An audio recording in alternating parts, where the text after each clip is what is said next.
నమస్తే, welcome to TV 45 news. సతనపల్లిలో media సమావేశంలో పోలీసులపై హాట్ కామెంట్స్ చేసిన మాజీ మంత్రి అంబటి రాంబాబు కామెంట్స్.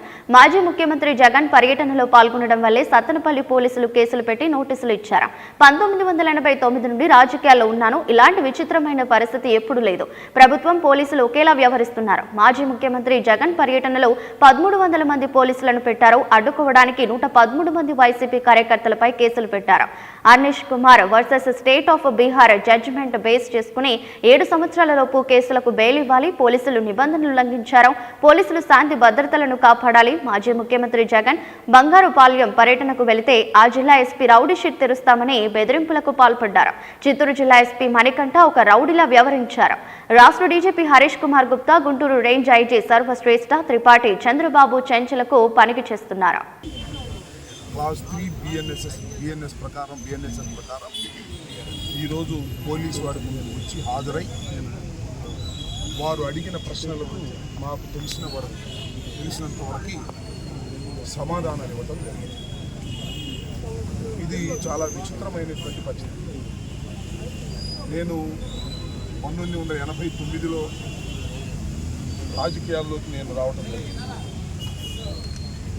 అప్పటి నుంచి ఇప్పటి వరకు నేను రాజకీయాలను చాలా సన్నిహితంగా పరిశీలిస్తున్నాను. 2 సార్లు శాసనసభ్యుడిగాను, ఒకసారి రాష్ట్రానికి మంత్రిగాను పనిచేశాను. పోలీసులు ఈ విధంగా వ్యవహరించడం అనేది బహుశా నాకు తెలిసిన చరిత్రలో ఇది మొదటిసారి. మా మీద ఒక్కొక్కరి మీద ఎన్ని కేసులు పెడుతున్నారో నేను ప్రత్యేకంగా చెప్పాల్సిన అవసరం లేదు. సత్తెనపల్లి అర్బన్లో ఒక కేసు ఉందన్నారు, ఇందాక ఎవరో చెప్తున్నారు రూరల్లో కూడా ఒక కేసు ఉందన్నారు. దానికి నాకు నోటీస్ అందలేదు కాబట్టి నేను విచారణకు రాను అని చెప్పడం కూడా జరిగింది. జగన్మోహన్ రెడ్డి గారు సత్తెనపల్లిలో రెంటపాలకి పర్యటనకు వచ్చారు. నాగమల్లేశ్వరరావు ఆత్మహత్య చేసుకున్న సందర్భాన్ని పురస్కరించుకొని వారి విగ్రహావిష్కరణ జరిగిపోయింది. అయినా ఆ సమయానికి రాలేకపోయాను, మళ్ళీ రావాలి, పలకరించాలనే ఉద్దేశంతో వచ్చాను. వచ్చిన దగ్గర నుంచి ఈ ప్రభుత్వం, ఈ పోలీసు యంత్రాంగం ఎన్ని అబద్ధాలు చెప్పాలో అన్ని అబద్ధాలు చెప్తా ఉన్నారు. ముఖ్యంగా మొదటి అబద్ధం ఏమిటంటే నాగమల్లేశ్వరరావు పందెపుగాడని, పందాలు కట్టాడని, పందాలు కట్టి ఓడిపోవడం వలన ఆయన ఆత్మహత్య చేసుకున్నాడనేటువంటి మాట, ఒక దుర్మార్గమైన మాట మాట్లాడారు తెలుగుదేశం వాళ్ళు. మీ అందరికీ తెలుసు నాగమల్లేశ్వరరావు ఎలాంటి వ్యక్తో. అంటే ఒక జోదగాడు, ఒక పందాలు కట్టేవాడుగా చిత్రీకరించి పార్టీని బలహీనం చేయాలనేటువంటి దుర్దేశంలో జగన్మోహన్ రెడ్డి గారు ఏమన్నా కొత్తగా వచ్చారా అని అడుగుతా ఉన్నా. ఈ రాష్ట్రానికి జగన్మోహన్ రెడ్డి గారు పర్యటనలు కొత్తగా వచ్చినాయా అని అడుగుతా ఉన్నా. రాజశేఖర రెడ్డి గారు చనిపోయిన తర్వాత జగన్మోహన్ రెడ్డి గారు ఎన్ని ఓదార్పు యాత్రలకు వెళ్ళాడు. ఆ రోజున కాంగ్రెస్ ప్రభుత్వం అధికారంలో ఉంది.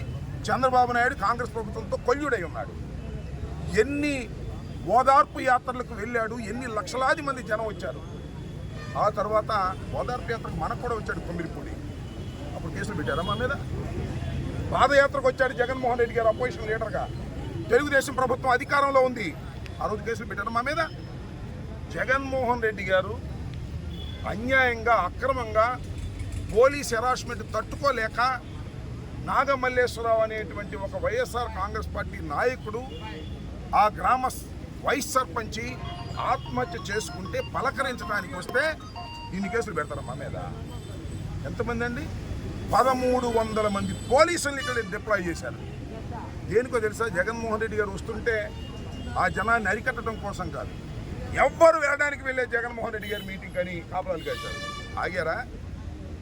మీరు ఇచ్చినటువంటి నోటీసులు లెక్క చేశారా? ప్రజలు వచ్చేశారు.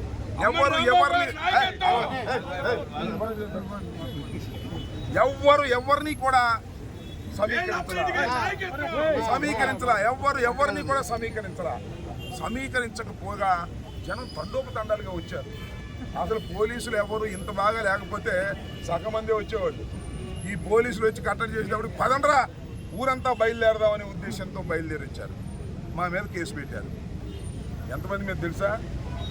రీసెంట్గా రిలీజ్ చేసింది ఏమనంటే Arnesh Kumar versus State of Bihar అనే కేసులో ఎవరైతే 7 సంవత్సరాలు పైబడి శిక్ష పడేటటువంటి కేసులు రిజిస్టర్ చేసి ఉంటే తప్ప ఎవరిని అరెస్ట్ చేయడానికి వీల్లేదు, రిమాండ్కి పంపడానికి వీల్లేదు. ఇది సంవత్సర కాలం పూర్తిగా ఉల్లంఘించేశారు. కేవలం 5 నెలలు శిక్ష పడేవి. మీరు చూశారు కొమ్మినేని శ్రీనివాస్ గారు, అది బిలో 7 years. దానిలో కూడా అరెస్ట్ చేసి రిమాండ్కి పంపించారు.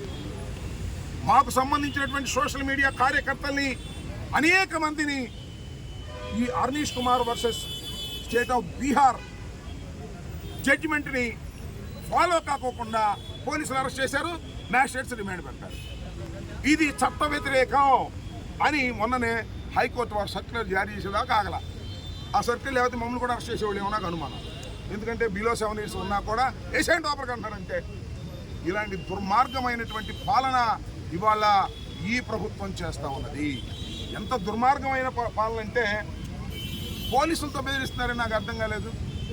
పోలీసుల డ్యూటీ ఏంటి? What is the duty of the police? పోలీసులు శాంతి భద్రతలు కాపాడాలి. దొంగతనాలు జరిగితే దొంగలు పట్టుకోవాలి. ఎవరినో కొట్టుకుంటే వారిని అదుపులోకి తీసుకోవాలి. మా మీద ఏంటయ్యా? మీరు ఎవరు? ఈ రాష్ట్రాన్ని 5 సంవత్సరాలు పరిపాలించిన వాళ్ళం. మా మీద మీరు కేసులు పెడతారేంటి? మమ్మల్ని మీరు భయపెడతారేంటి? నాకు అర్థం కాలేదు. మీరు భయపెడితే మేము జడుస్తామా అని అడుగుతా ఉన్నా. మీరు చూశారుగా మొన్న బంగారుపాలెంలో ఆయన ఎవరు ఎస్పీ గారు, ఐపీఎస్ ఆఫీసర్, ఆయన పేరు మణికంఠ, శివపురాలు మణికంఠ అంట. ఆయన ఏమంటాడు తెలుసా? మా మీద కేసులే పెట్టారు, ఇక్కడ ఎస్పీ గారు రౌడీ షీట్ పెడతా అంటారు. ఎవరైనా జగన్మోహన్ రెడ్డి గారు మీటింగుకు వెళ్తే రౌడీ షీట్ పెడతాం.